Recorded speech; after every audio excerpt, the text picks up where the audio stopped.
Welcome to Trends with Benefits, a podcast by Van Eck with a forward-looking perspective. We explore new ways of thinking about the markets, investing, work, and life. Here's your host, Ed Lopez. Welcome to another episode of Trends with Benefits. Today, my guest is Harley Bassman, publisher of the episodic macro commentary, The Convexity Maven. He is an industry veteran with heaps of experience, particularly with derivatives and structured products. And during his 26-year career at Merrill Lynch, he created, marketed, and traded derivative and structured products. He also created the Move Index. In addition to writing the Convexity Maven, he also manages a hedge fund of one. Harley, thank you very much for joining me today. Thank you for having me. Good morning, afternoon. Yeah, where are you calling in from? Laguna Beach. Laguna Beach. Yeah, we're on opposite ends of the world right now, almost. Hey, I've been reading your commentaries. I got to say, I really enjoy them. They're approachable, understandable, yet sophisticated enough that I have to look up a word every now and then. When did you start doing the commentary? I started when I was at Merrill Lynch. We had a desk strategy group, which came about from the .com bubble burst, where research people were kind of conflicted. So they moved the research people onto the desk, and I had a group where I traded and had a group. We started writing. It was called the Rate Lab back then. And then I took on the moniker Convexity Maven to diversify myself from my other teammates. So I've been publishing since about 2006, and you can find them on my archive. Can we talk a little bit about your career, your 26-year career at Merrill Lynch? You spent a lot of time developing different products. I think it's fair to say mortgage-related derivatives and structured product. Is that right? It started with mortgage options, which is actually a double whammy, because if you think about it, a mortgage security is really just a callable bond where the call date and the call strike are unknown. Because whenever you borrow money to buy a house, you own the right to prepay it. And so that embedded option, the owner of the bond is shorted.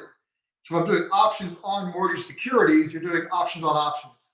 So it's a little tricky there. And from there, kind of bled through to other mortgage securities, where I eventually ran the whole trading desk. And then you also created the Move Index. Can you tell me a little bit about the Move Index? Move Index actually presages the VIX by a little bit, but not much. The VIX came out, and I looked at that and said, gee, we need to have something similar to that in bond land to measure volatility. You can talk about option prices or this or that, but there was really no way to go and have a normalized process where you could say, here's a number, and this number is higher or lower than it was a month ago or a year ago by some amount, so I could have a sense of what's high or low.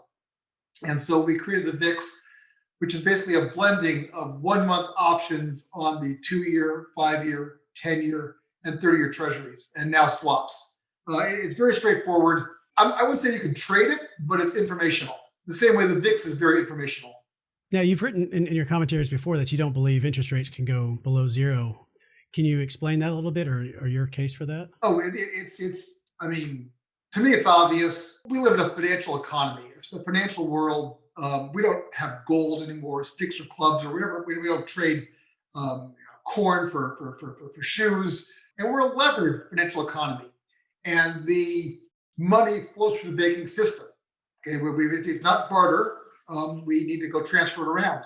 To the extent that rates went below zero, you would basically totally, destroy the financial system. You'd be choking off all the plumbing. It could happen, but you'd have a total disaster. If you look at Europe, they've had negative rates for quite a while now, and nothing good has happened there, or Japan. We're also the reserve currency of the world. So we do about 3/4, 2/3 of all global trade is with the dollar. If you put that negative, then what happens? It's just so many bad things will occur for basically no benefit. And on top of that, if you were to go and actually take rates below zero on the front end and start charging people interest to put their money in the bank, you would see people with pitchforks and torches storming the Fed. I mean, so it's just not going to happen. With interest rates at historic lows, you've also kind of written about this too, how demographics have played a role. How have demographics, in your view, played a role in where interest rates are today and how they moved over the last few decades? If you look at this process, what you see is as labor force rate growth goes up or down, interest rates follow. And basically, that's a proxy for demand of goods. And the demand for goods from this growing labor force pushes up prices, which pushes up interest rates and inflation. And if you go back over the last 60 years, you can see this roll up of labor force growth rate and inflation in the 70s, which was basically tracking the baby boomers. Think about it, the boomers are the largest cohort. They were the largest cohort until the millennials came around. They're demanding goods. And when they hit age 30, they're forming a household. They buy a house, they buy a car, buy a washing machine and a bed. They're demanding all these goods. And who's making the goods? The prior generation, which is smaller and can't produce as much. Therefore, that creates more demand and supply and pushes inflation up. And as we rolled over in the 80s, and the labor force growth rate slowed down because the boomers are now through the system, this pig in the python, you've seen rates go back down again. And if you follow through this concept, you're going to see between 2023 and 25, 26, the labor force growth rate turns up again. And that's where I'm basing this whole concept of why rates should be going up in the next 2 to 3 to 5 years. Because you have the millennials now becoming age 30, 35. They get married about 5 years later than the boomers did. They have kids later than the boomers. So they're it's more than just a generational gap. It's generation plus maybe 5, 6 years. They're going to form households and they're going to go buy goods and they're going to be buying these goods from a smaller supply chain because the boomers are retiring. So you'll get this thing right back up again. That's my grand macro theory. Am I right?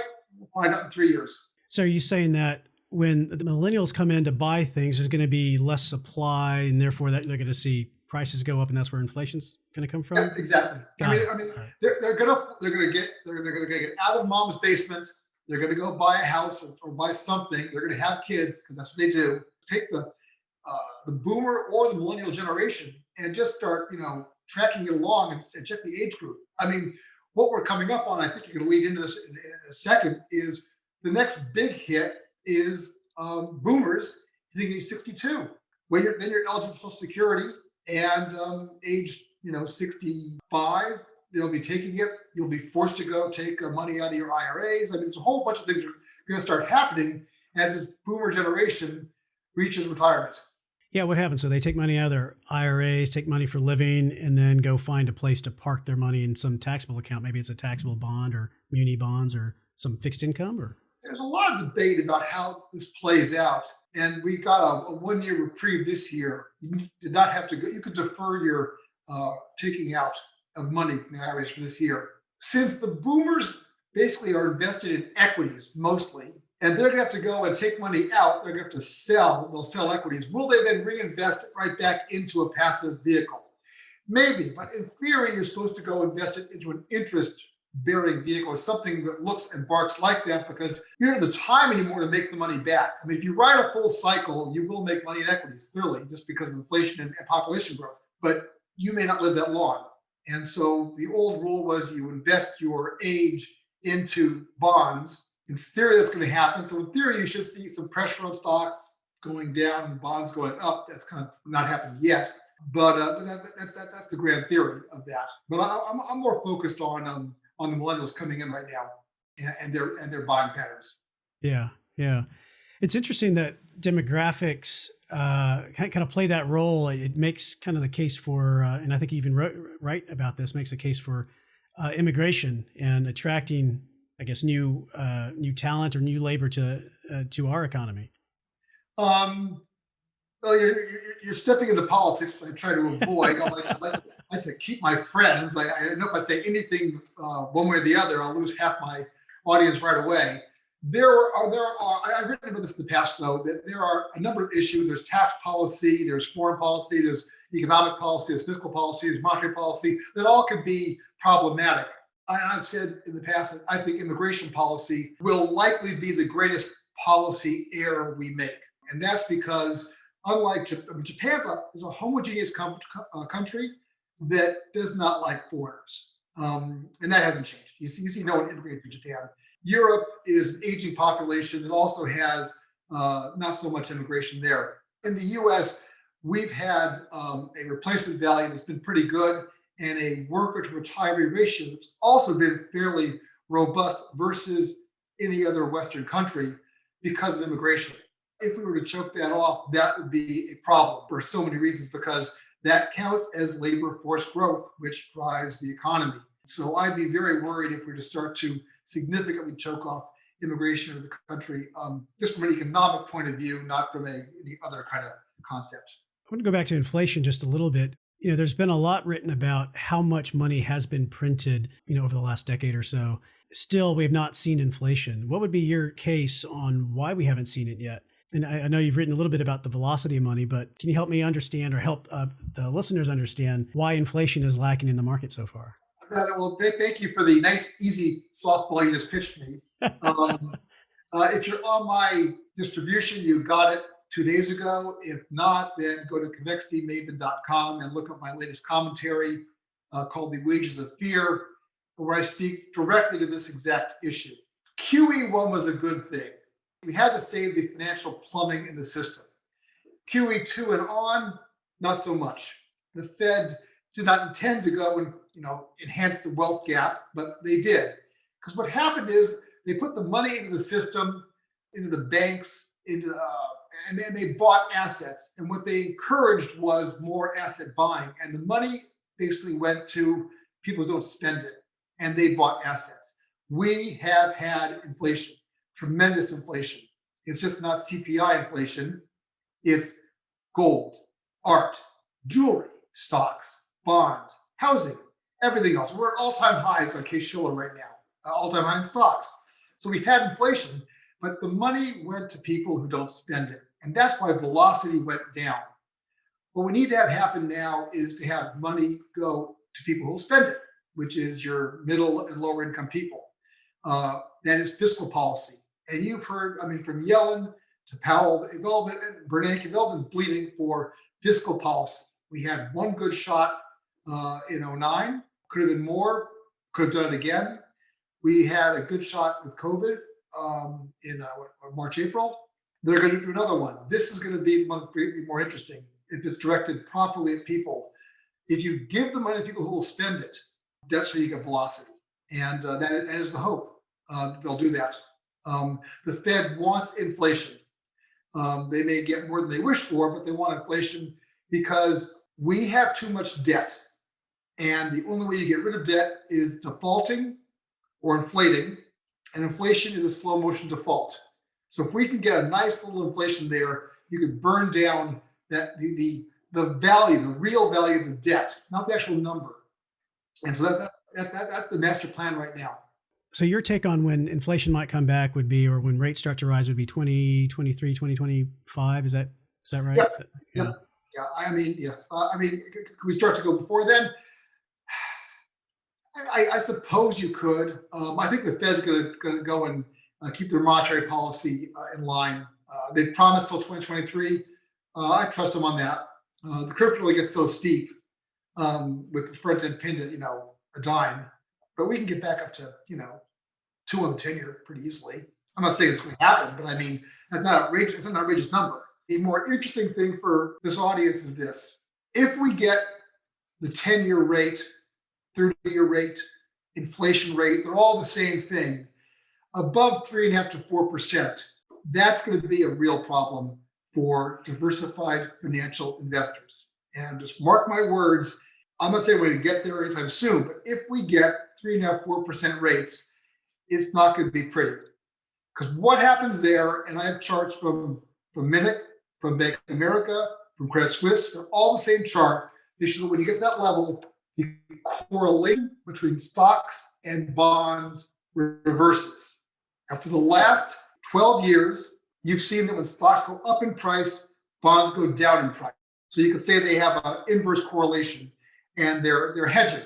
So when stocks down, bonds up. So if you have a 60-40 portfolio, you have diversification. When we do this analysis, we do it stock price or stock change versus yield change, because a bond is always moving, so it's not useful. So you use yields. Therefore, the correlation is positive. So just to be careful about that when people talk about positive or negative correlations, what they're talking about. But what I'm saying here is this: we've been under a situation where if you own stocks and bonds, that gives you a lower risk portfolio because the two assets work in opposite directions. And therefore, you've had risk parity portfolios where they'll go and which Bridgewater is the largest user in this, and they've spoken about it a lot. They invented it more or less. You might have $100 of cash, and you go and you buy $60 of stocks and $140 of bonds, some correlation ratio, and now you own $200 of financial assets for $100 of cash or equity. As long as they kind of go back and forth, you're okay. But if they both start going down, that's what happened in March, if you'll notice. When both stocks went down and rates went up, you saw a liquidation of these risk parity portfolios and other vol managers. And that's what will happen again if we get rates up at that level. Why the correlation flips at 4%? Longer topic. Talk to you later about that. It's just taken as a given that at that level you will see the correlation flip. What's the safe haven at that point? Cash? Unclear what safe haven is. Shorter duration assets. Unclear what they are. There are times when everything goes down, and that's that.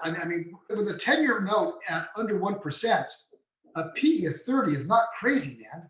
I'm not going to tell you stocks are rich right now. They're not cheap, that's for sure. But there's people screaming, yelling about the CAPE ratio being at a highest level since the whatever. I think it just exceeded the 1929 CAPE level. I don't care about that, man. Rates were much higher back then. We were looking at rates in the 5-6% level forever. Rates at 1, stocks at 30. That's not crazy rich. Coming back to today and the interest rates that we're dealing with today, and people are looking for income sources.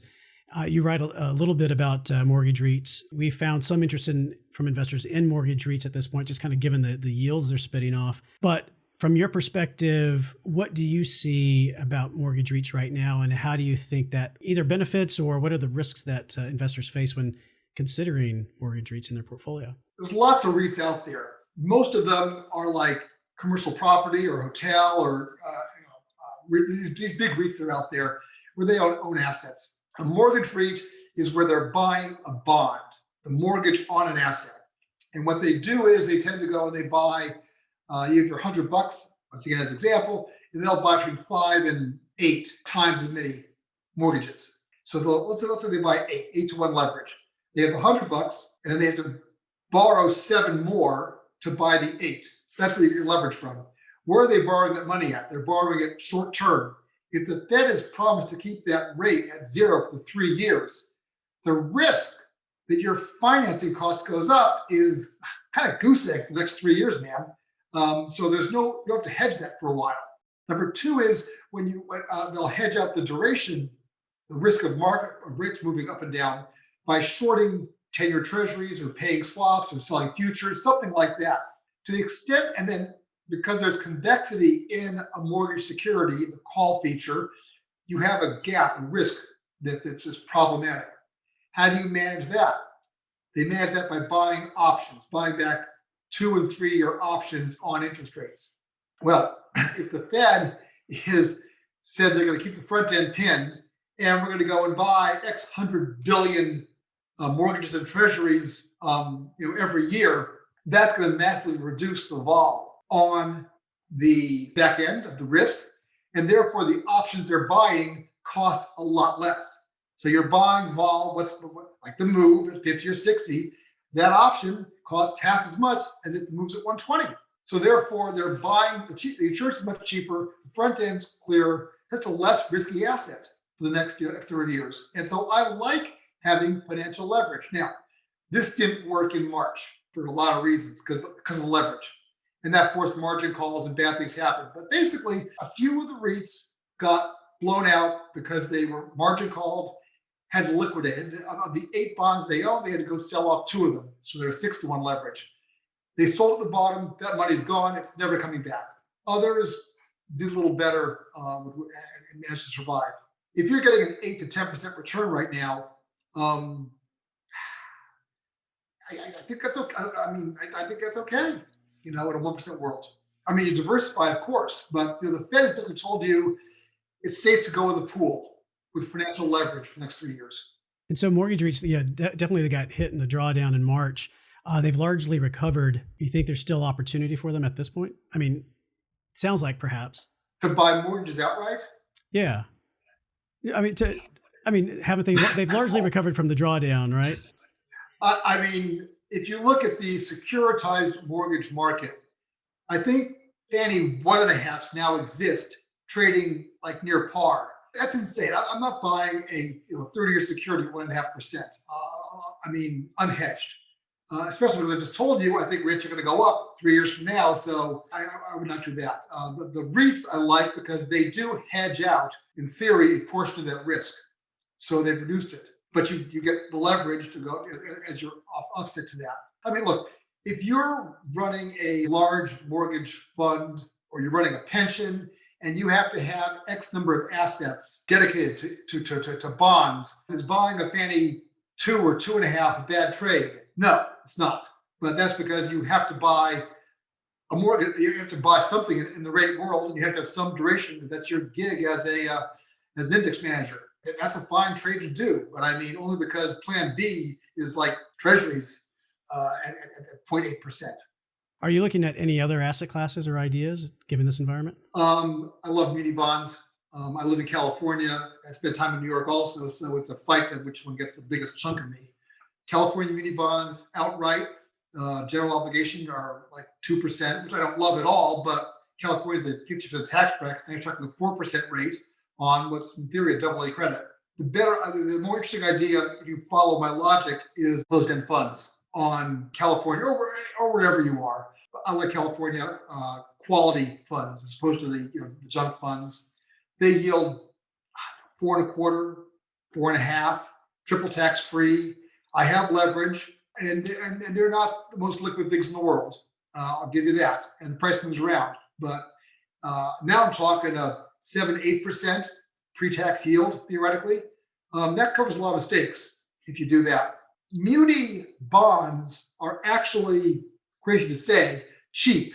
Like California munis at 2% are actually cheap, which sounds insane, but if you think about it, you should see muni bonds trading at a lower rate than treasury bonds because of the tax benefit.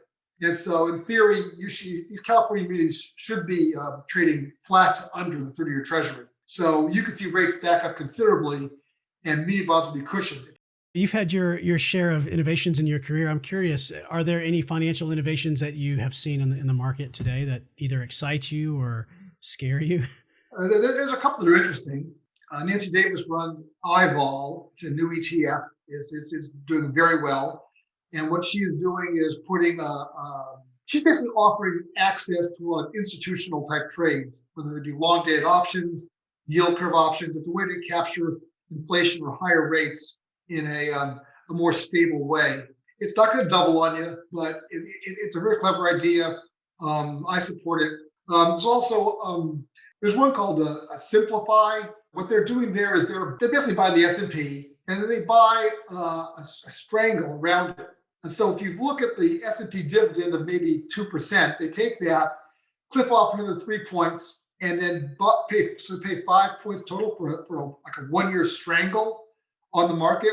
And with vols being relatively low now, this is not a bad idea to basically buy back some of the convexity. If the market stays, kind of where it is, fine, you lose that 3%, which is not the worst. And if the market goes up by 10, fine, you go up by 7. But if you have a big move, either way, you own that. And people tend to, not value convexity properly. If you really think about it, almost all the market is people selling volatility, selling optionality, selling convexity, which is why you end up in a pickle so often. Mortgage bonds, never going to convex because of the call feature. Corporate bonds. What's a corporate bond? It's really a treasury plus short a default swap, right? The odds of it defaulting. There's lots of other things like this. Foreign bonds, the treasury, and then you're short an embedded FX option. Unless you own a U.S. Treasury, you're short convexity in what you do. And being short convexity is not pleasant when markets get volatile, which we saw in March. So this is a product where they basically, and people do not want to go and manage options. Could you do this trade on your own cheaper? Yes. Will you do that? Probably not. So you'll pay someone a small fee to go and basically buy the options, roll the options, keep it into a single entity where it's not, heavy transaction costs, buys and sells, Schedule D. So that's a clever idea also. And then, of course, you have some good products that I like. REIT funds are clever because you got to diversify, man. I owned a bunch of REITs. Some did well. One of them blew up on me. What are you going to do? And being diversified kind of helps that. It stops you from trying to go and pick a single name. Exactly. And thanks for the plug.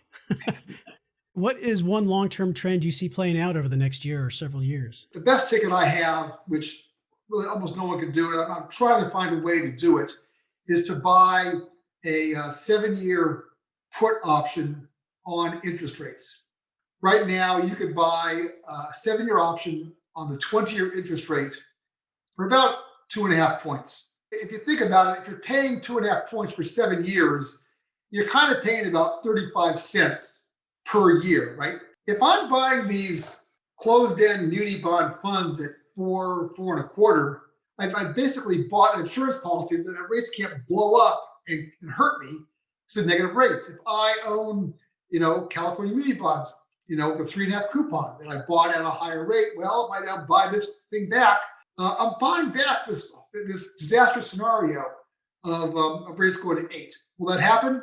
Probably not. But and then also I'm buying back, and the 3.5 strike is the critical point. If you go back, 20 minutes, what happens at 3.5%, 4%? We got the correlation to flip. I basically transact in financial assets. That's kind of what I do, stocks, bonds, and everything else. If that correlation flips, it's going to get really ugly. I want to own protection against that.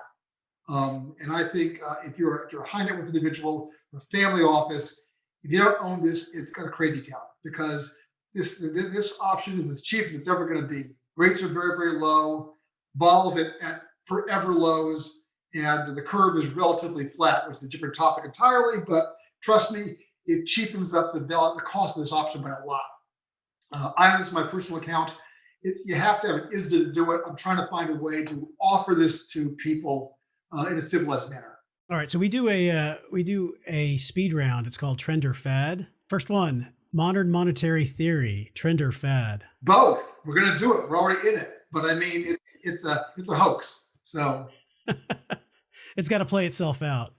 We have to go through it, and it will end in tears. Bitcoin, trend or fad? Fad. I'm not a believer in Bitcoin. I have a nice write about that. That doesn't mean it can't go a lot higher.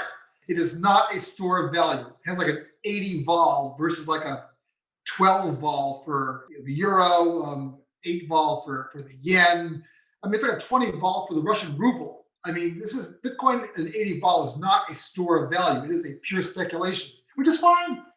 You might get to speculate. I'm not doing it. And also, I can assure you at some point, governments will close this thing down. It's an active war against a sovereign nation.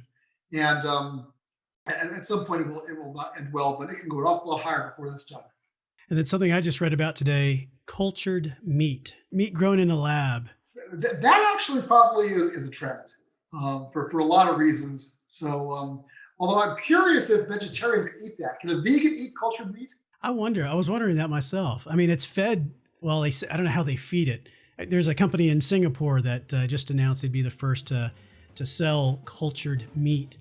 And I thought that was fascinating. There's a bunch of companies, a handful of companies, I guess, around the world doing that. We've had plant-based meat and, the Beyond Meats, for instance. But yeah, this would be real protein with a culture taken from like chickens or something like that, but basically grown in a lab. Well, you're not killing anybody, so that might work.